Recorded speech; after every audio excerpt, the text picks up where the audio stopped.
This is not just tar balls that have washed ashore. This is heavy, thick oil as far as the eye can see. Police are saying now that there's little chance they may be alive. Is that right? Oh, you're absolutely right, Susan. It's a very tragic story. The father of those 2 missing children made his first court appearance today. What about this word of a sales tax increase? I don't have that word. That's your word. Did you propose that? I haven't proposed anything. I just said we had met with the finance committee. What were these 2 guys doing out on bond in the first place? Pump 2 right here. Wait, no. Why? Well, let me ask you this. They're saying that they got water in their tank. No, we're resolving the problem. We don't need the news. We're not going to news. Prosecutor Ashley Rich expects this to be a long trial. She says it could go into next week. We will continue to cover this trial and bring you the latest details. We will have more on today's jury selection coming up tonight on News 5 at 6. So what's being done to protect you, the consumer? We took that question to the state banking department here in Montgomery. Well, Devin, this is what we know right now. Mobile police say a suspect walked into this bank you see behind me here around 11 a.m. this morning and fired 2 shots into the ceiling, demanded cash, and took off. The Mobile Bay Bears looking to get back on the winning track. Well, it looks like incumbent Mike Dean will serve the people of South Mobile County for another 4 years. We're coming to you from his victory party in Tillman's Corner. Let's see if we can try to get a wind gauge here.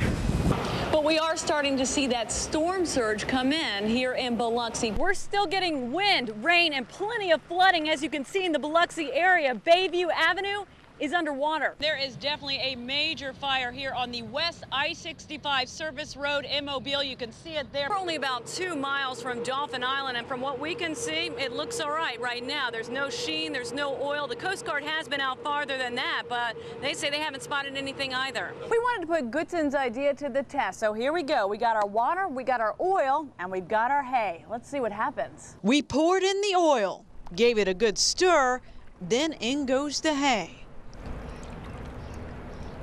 It looks like the hay worked. It got most of the oil out of the water. There is still a little bit of sheen left. News 5's Kimberly Curth joins us now live from Cedar Point, where she has spent the day talking to locals. Kimberly, what's the feeling there? Well, folks down here will tell you they never thought they would see anything worse than Hurricane Katrina, but they never expected to see an oil spill either. We talked with one bait shop owner who fears this catastrophe could do him in. Mac McRae's Pier and Bait Shop has taken a beating over the years thanks to hurricane after hurricane. Katrina wiped him out. Nothing was left except a few pilots gathered around. But Mac was able to rebuild.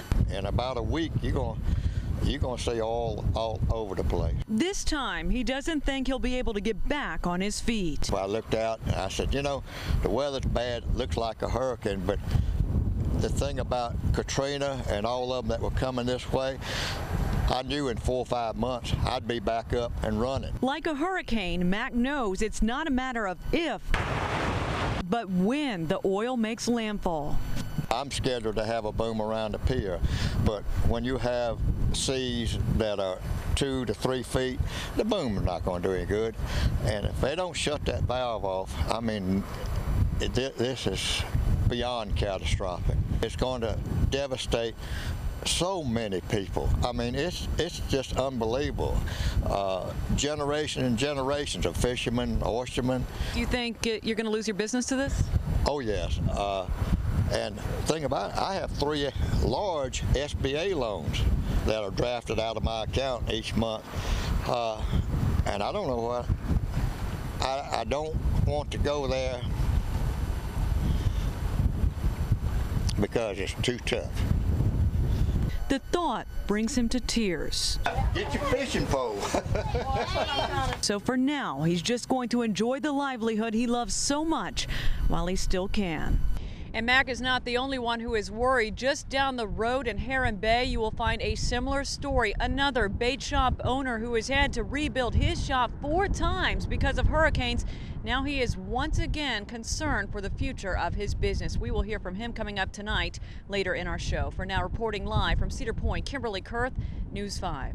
Martha and Bruce Sorensen say their vacation to the Gulf Coast was ruined after filling up Sunday at this gas station on Dauphin Island Parkway. I mean, we spent 2 days sitting in the hotel. We're basically hanging around here when we could have been out sightseeing. I've never been to Mobile before. Well, we were going to be here for 4 whole days, and we sat in the hotel for 2 whole days without transportation. At more than $4 a gallon, they filled up with premium and were on their way. And as soon as I started the car and pulled out into traffic, the car started bucking really hard. It was hard to shift, and so it stalled. But the Sorensens say that $61 purchase ended up costing them about $1,000. They had to drain the tank, they had to refill the tank, clean it, refill it, change filters. According to the Sorensens' repair bill, the fuel quality was tested and a large amount of water was found in the fuel. The Sorensens say this is a sample of that gas taken from their car. There's water in the bottom of the